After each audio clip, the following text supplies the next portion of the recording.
Garuda Express, an international courier service.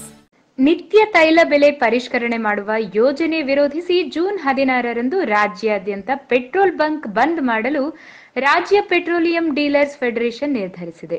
June 15ರ ಮಧ್ಯರಾತ್ರಿಯಿಂದ 16ರ ಮಧ್ಯರಾತ್ರಿಗಳವರೆಗೆ ಒಂದು ದಿನ ಸಾಂಕೇತಿಕ ಮುಷ್ಕರ ನಡೆಸಲು ಫೆಡರೇಷನ್ ಅಧ್ಯಕ್ಷ ಎಚ್ ಮಂಜಪ್ಪ ನೇತೃತ್ವದಲ್ಲಿ ನಡೆದ ತೈಲ ವರ್ತಕರ ಸಭೆಯಲ್ಲಿ ನಿರ್ಧಾರ ಕೈಗೊಳ್ಳಲಾಗಿದೆ.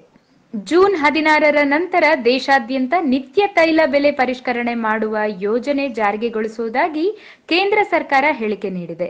ಇದರಿಂದ ಪೆಟ್ರೋಲ್ ಬಂಕ್ ಮಾಲೀಕರಿಗೆ ತೊಂದರೆಯಾಗಲಿದೆ. ನಿತ್ಯವೂ ಮಧ್ಯರಾತ್ರಿ 12ಕ್ಕೆ ಮಾಲೀಕರೇ ಬಂಕ್ಗೆ ಬಂದು ಪರಿಷ್ಕೃತ ದರ ನಮೂದಿಸಬೇಕು. ಸ್ವಲ್ಪ ಹೆಚ್ಚು ಕಡಿಮೆಯಾದರೆ 5 ಲಕ್ಷ ದಂಡ ತೆರಬೇಕಾಗುತ್ತದೆ. ಅಷ್ಟೇ ಅಲ್ಲದೆ ರಾತ್ರಿ 8 ಗಂಟೆಗೆ ಮೊಬೈಲ್ ಅಥವಾ ವೆಬ್ಸೈಟ್ನಲ್ಲಿ ಪರಿಷ್ಕೃತ ದರ ಪ್ರಕಟಿಸುವುದಾಗಿ ಸರ್ಕಾರ ಹೇಳಿದೆ. ಆದರೆ ಮೊಬೈಲ್ ಇಂಟರ್ನೆಟ್ ಸೇವೆ ಇಲ್ಲದ ಗ್ರಾಮೀಣ ಪ್ರದೇಶಗಳಿಗೆ ನಿತ್ಯವೂ ದರ ಹೇಗೆ ತಲುಪುತ್ತದೆ?